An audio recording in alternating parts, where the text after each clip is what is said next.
Assalamualaikum warahmatullahi wabarakatuh. Halo sobatmu, apa kabar? Semoga sehat, produktif ya, semua kegiatannya berjalan lancar. Dan hari ini saya Rosa Azhar menemani Anda di Lensamu Podcast. Lama ya nggak berjumpa ya. Nah mudah-mudahan sehat, terus pasti nunggu. Mudah-mudahan Lensamu Podcast selalu ditunggu karena menghadirkan banyak narasumber yang asik untuk diajak ngobrol dan juga banyak materi yang akan kita kupas ya.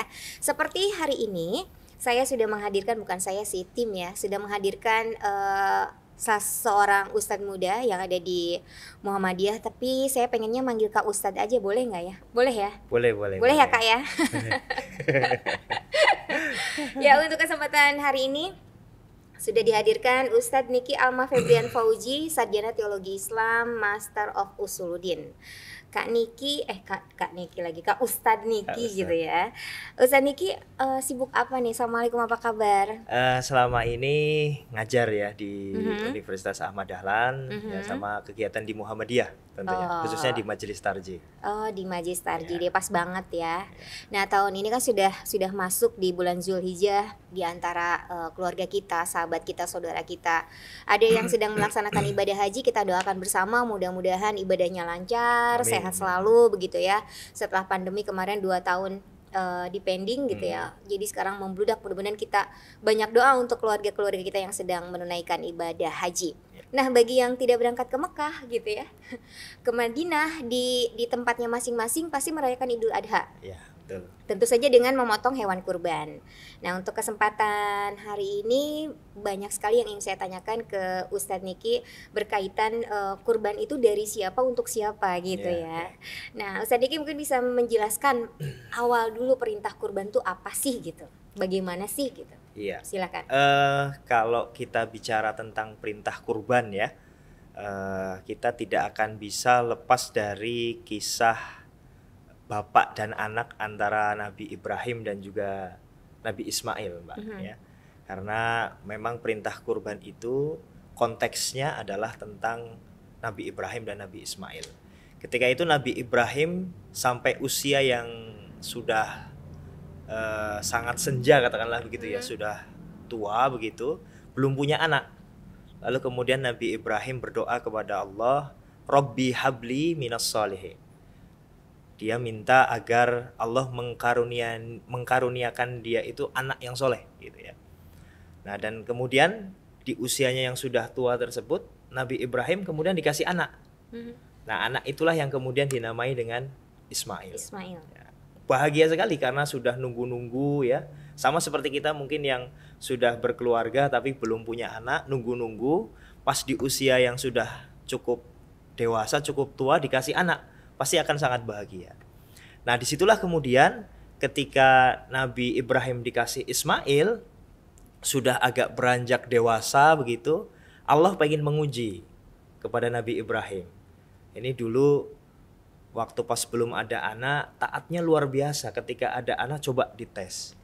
Nah, diujilah Nabi Ibrahim ya. Dalam sebuah ayat Al-Qur'an itu ketika berdialog dengan Ismail, bapak habis mimpi katanya mau membunuh atau menyembelih, bukan membunuh ya, menyembelihmu Ismail gitu ya. Kira-kira gimana pendapatmu gitu ya. Fanzur madza tara gitu kan. Lalu kemudian Ismail karena dia memang anak yang soleh, dia lakukan saja Pak gitu ya. Kalau itu memang perintah dari Tuhan, insya Allah kita termasuk orang-orang yang bersabar gitu. Jadi memang perintah kurban ini sangat erat kaitannya dengan perintah Allah Subhanahu wa taala kepada Nabi Ibrahim untuk menyembelih Ismail. Ketika itu Allah Subhanahu wa taala mengganti Ismail yang mau disembelih oleh Nabi Ibrahim dengan zabhin azim kalau dalam bahasa Al-Qur'an, sesembelihan yang besar gitu ya, domba yang besar gitu. Nah, itu untuk menunjukkan bahwa Ibrahim alaihissalam ketika itu tidak menyembelih Ismail, tapi kemudian diganti oleh Allah dengan kambing. Oke, jadi itu jadi salah satu mukjizat juga ya. Iya, betul. Jadi pada posisi Nabi Ismail juga sudah siap gitu ya, bahwa ini perintah Allah, jadi dengan ikhlas betul menyerahkan dirinya begitu. Iya. Mungkin kalau sekarang nggak ada yang mau yang melakukan seperti itu ya. Sudah nunggu-nunggu anak begitu ya. Betul. Sudah dikasih malah disuruh disembelih. Pasti akan kemudian menolak. Jadi ada hikmah di balik Syariat story kurban, ini gitu iya, ya, syariat betul. kurban gitu ya. Hukum dasar dari kurban itu sendiri Ustaz Niki apa nih? Kalau dari hukum dasarnya sendiri, kita bisa menggali dari ayat Al-Quran dan juga hadis Nabi. Ya. Dari ayat Al-Quran setidaknya ada 3. Yang pertama dari Quran surat Al-Kautsar ya, yang mungkin sudah biasa kita setiap hari mungkin baca ya. Inna a'toinakal kautsar fasholli lirabbika wanhar gitu ya. Inna syani'aka huwal abtar. Itu surat pendek sering dibaca dalam sholat-sholat kita gitu ya. Di ayat kedua itu ada fasholli lirabbika wanhar.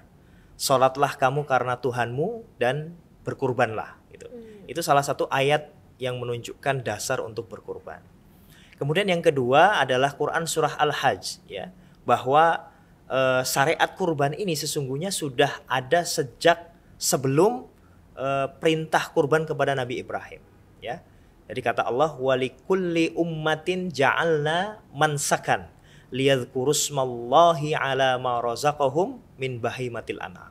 Jadi setiap umat itu dulu sudah ada syariat kurbannya begitu.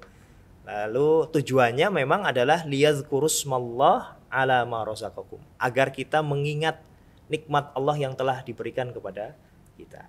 Nah, yang ketiga terkait dengan ayat ketika Nabi Ibrahim menyembelih Ismail ya. Falamma balagha ma'ahu sa'yu gitu ya. Qala ya bunayya inni ara fil manam ya anni azbahuka fanzur madza tara gitu ya. Jadi ayatnya berbunyi ketika Nabi Ibrahim itu sudah punya anak, lalu kemudian Ismail sudah mulai dewasa, Nabi Ibrahim kemudian diperintahkan oleh Allah melalui mimpi ya. Mimpinya menyembelih Ismail itu tadi seperti yang tadi dijelaskan di awal. Lalu kemudian ditanya kepada Ismail, gimana saya mimpi seperti ini menyembelih kamu, kira-kira kamu mau tidak gitu ya. Kata Ismail, kerjakan saja apa yang diperintahkan oleh Tuhan gitu. Insya Allah kita termasuk golongan orang-orang yang bersabar. Itu diantara dalil-dalil ya yang menjadikan dasar syariat kurban ya. Ada hadis juga yang berkaitan dengan syariat kurban ini, Pak. Yaitu hadis antara lain tentang bagaimana Rasulullah mewanti-wanti kita ya, umat Islam yang punya kemampuan untuk berkurban ya di hari kurban itu, tapi kemudian tidak berkurban, maka kata Rasulullah fala yaqrabanna musallana ya. Man wajada sa'atan ya falam yudahi fala yaqrabanna musallana. Kata Rasulullah, siapa yang mendapati kemampuan untuk berkurban di hari raya kurban itu dan hari tasyrik tapi nggak mau berkurban, fala yaqrabanna musallana. Jangan kalian dekati tempat sholat kami. Itu sebenarnya adalah ancaman dari Nabi bahwa kalau kamu punya punya keluangan rezeki begitu ya, lalu kita nggak mau berkurban, maka diancam oleh Rasulullah SAW. Nah, itu menunjukkan dasar bahwa syariat kurban ini adalah syariat yang wajib bagi orang yang mampu. Oke, baik. Ustadz, saya pengen tahu juga ya, berkaitan tadi ada peristiwa Nabi Ibrahim mau menyembelih Nabi Ismail, dan itu menjadi satu ketentuan di setiap Idul Kurban atau Lebaran Haji gitu ya, diwajibkan untuk menyembelih hewan kurban. Kenapa itu sampai setiap tahun? Apakah ada risalahnya gitu? Memang tuntunan syariat kurban ini memang dikerjakan setiap tahun sekali, khususnya di bulan Dzulhijjah itu. Di Dzulhijjah itu. Ya. Karena peristiwanya di bulan Dzulhijjah, begitu? Peristiwanya di bulan Dzulhijjah, sehingga memang disyariatkannya juga untuk pelaksanaan haji ya. Lalu kemudian di tanggal-tanggal yang sudah ditentukan, tanggal 10, 11, 12, 13 begitu ya. Oke. Baik, tadi sudah di-mention sama Ustadz Niki ya tentang siapa aja yang diperintahkan berkurban gitu ya. Rata-rata karena sekarang nih sobatmu ini banyak anak-anak milenial gitu. Sepertinya kewajiban berkurban itu untuk orang-orang dewasa aja gitu ya. Harus ada seruan dong kaum milenial, nabung lah gitu setiap hari dalam 1 tahun gitu bisa menyembelih kambing, kan luar biasa gitu ya. Betul. Dianggap mungkin hanya untuk orang tua. Iya, gitu ya. Padahal yang saya tahu begitu ya. Padahal untuk setiap yang mampu itu juga diwajibkan gitu. Jadi tidak memandang usia, mau dewasa ya, mau sudah tua begitu dan lain sebagainya. Kalau dia sudah mampu, maka kewajiban berkurban itu juga sudah berlaku. gitu. Nah, sudah diajak nih sama Kak Ustadz Niki untuk kaum muda gitu ya, apalagi sudah bisa mandiri kan, sekarang anak-anak muda udah mandiri gitu Iya, ya. betul. Sisihkan sebagian rezekinya, ada nilai lebih di situ ya, malah ya begitu ya. Oke. Nah, untuk tadi siapa aja yang berhak gitu dan wajib menyembelih hewan kurban gitu.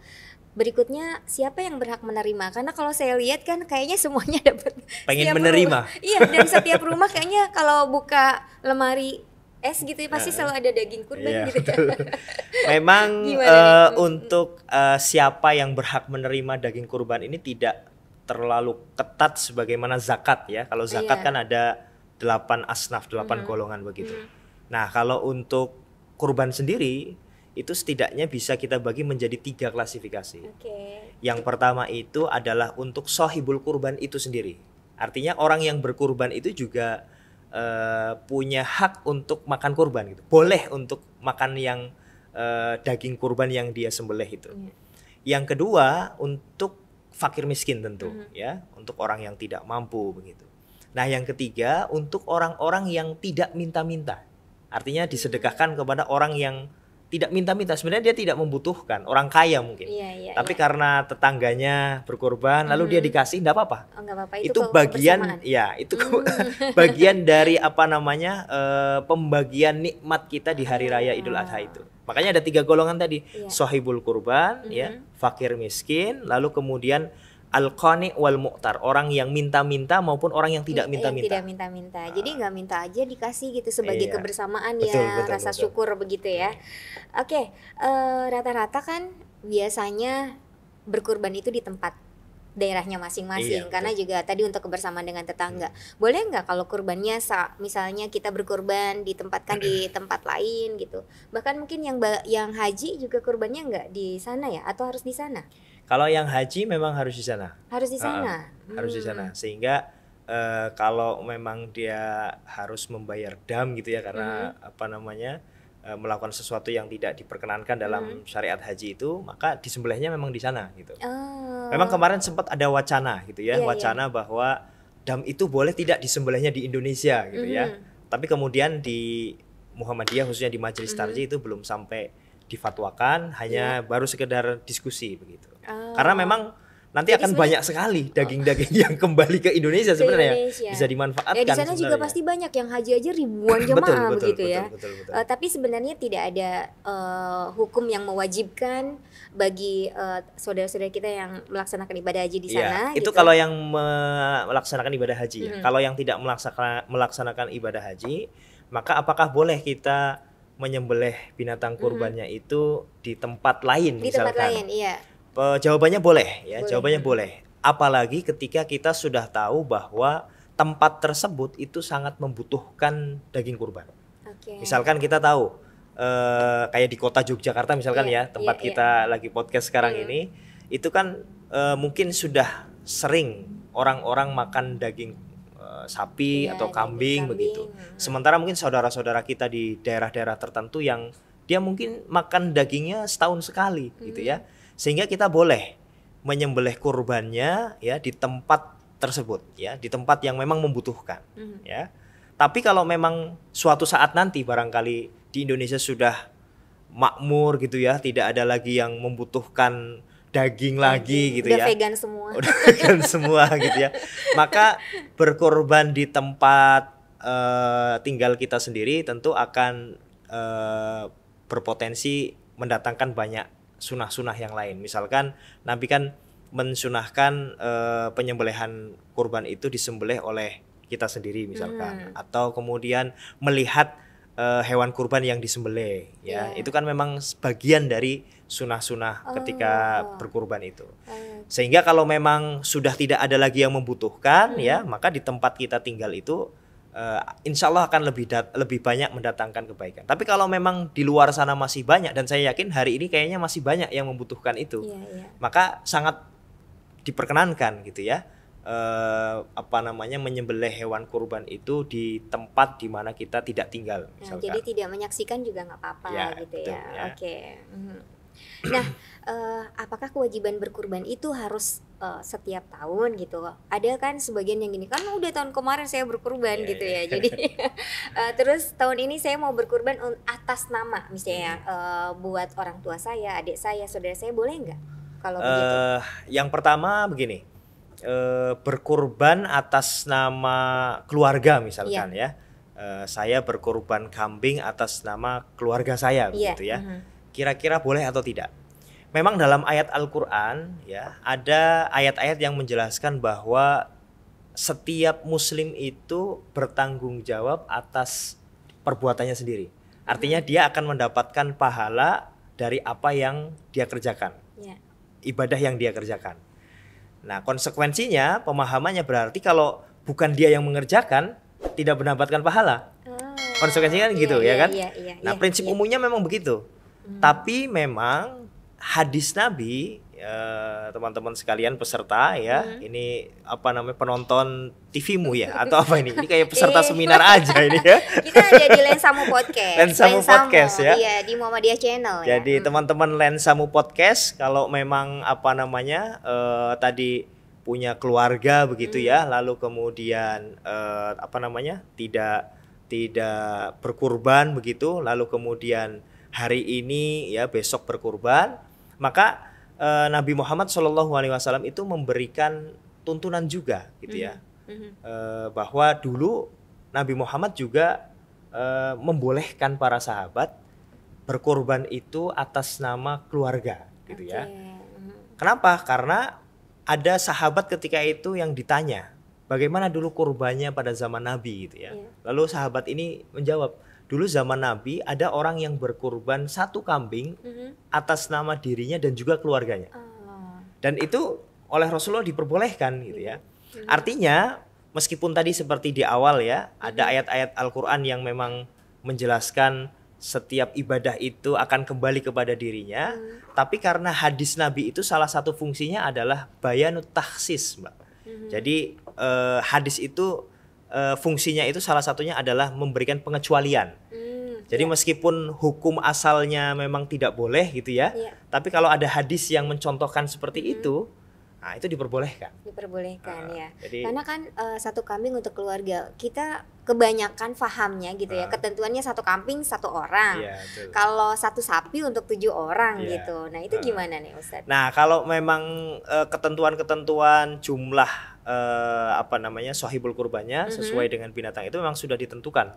Ada penjelasannya dalam nas-nas agama gitu ya, bahwa kambing itu untuk 1 orang, lalu sapi untuk 7 orang sampai 10 orang gitu ya. Onta juga begitu gitu ya. Jadi memang sudah ditetapkan. Kadang-kadang yang memang tidak dipahami oleh kita bahwa ada ketentuan-ketentuan khusus dalam hadis yang memang memberikan pengecualian. Contohnya tadi bahwa ada sahabat yang kemudian berkorban 1 kambing, tapi kambing tersebut atas nama dirinya dan juga keluarganya. Gitu. Jadi 1 keluarga maksudnya. 1 keluarga ya. Jadi saya berempat misalnya itu 1 kambing untuk 1 keluarga ya, itu masih 1 keluarga Mbak Rosa misalkan begitu. Gitu ya. Oke, bisa ya. Nah, dari apa yang sudah dijelaskan oleh Ustadz Niki tadi ya, mengajak kaum milenial juga agar tidak terlena untuk bisa ikutan berkurban, karena ada banyak hikmah yang bisa diambil. Nah, hikmahnya bisa disampaikan dong Ustadz Niki. Hikmah kurban baik untuk sahibul kurban sendiri terus untuk penerima. Iya. Baik, jadi hikmah kurban itu sebenarnya banyak ya. Salah satunya misalkan untuk sahibul kurban. Sahibul kurban itu dengan melakukan kurban itu secara tidak langsung sedang melatih dirinya untuk mendekatkan diri kepada Allah. Kalau kemarin ada pernyataan dari Ustadz Hamim yang sangat baik gitu ya, ketika pengajian bulanan PP Muhammadiyah itu. Kalau panjang itu diukur dengan meter ya, lalu berat itu diukur dengan kilogram katakanlah gitu, maka cinta itu diukur dengan pengorbanan. Nah, berkorban itu sebenarnya bagian dari pengorbanan gitu. Kita itu sebenarnya kalau ditanya ke dalam hati yang paling dalam ya, menggunakan uang katakanlah 3 jutaan gitu ya, dikeluarkan hanya untuk menyembelih daging gitu ya. Itu kadang-kadang mesti ada rasa rasa sayangnya gitu ya, eman-eman gitu. Iya. Nah, sebenarnya itu adalah cara kita melatih bahwa harta yang kita miliki ya, rezeki yang kita miliki itu sebenarnya dari Allah dan itu sedang diuji oleh Allah. Kamu mau enggak berkorban ya dari harta rezeki yang telah aku berikan gitu. Jadi untuk sahibul kurban, makanya dinamakan kurban itu artinya mendekatkan gitu ya. Cari apa namanya cara kita untuk mendekatkan diri kepada Allah adalah dengan berkorban itu. Itu untuk sahibul kurban. Nah kalau untuk penerima kurban itu ya, ini juga sebagai tanda bahwa Islam itu mengajarkan ukhuwah Islamiyah gitu ya. Kurban itu tidak hanya sekedar urusan sahibul kurban dengan Tuhan, dengan Allah, tapi kurban itu juga berkaitan dengan sesama gitu. Artinya bukan hanya urusan kita dengan Allah mendekatkan dirinya, tapi kurban itu juga nantinya dibagikan kepada orang-orang yang membutuhkan ya, orang yang ingin makan daging dan seterusnya. Artinya ada apa namanya nilai-nilai ukhuwah Islamiyah yang diajarkan dalam syariat kurban itu. Gitu, Pak. Penjelasan terakhir nih saya tergugah sekali ya. Mudah-mudahan sobatmu semua juga tergugah bahwa rasa cinta itu kepada Tuhannya gitu bisa dilihat, mampu nggak berkurban gitu setahun sekali untuk mengeluarkan harga satu kambing. Iya, betul. Aduh luar biasa banget itu kedalaman cinta kita terhadap Tuhannya. Sobatmu, mudah-mudahan tergerak dengan apa yang disampaikan oleh Ustadz Niki ya, bahwa sebenarnya kewajiban untuk berkurban itu bukan hanya orang tua aja sama orang tua yang sudah secara finansial sudah kuat begitu ya, sudah mampu gitu, bukan sudah kuat gitu ya, sudah mampu. Bahkan anak-anak muda juga digerakkan lah dari mulai sekarang tadi, bahwa itu kadar rasa cinta kita terhadap Sang Pencipta gitu.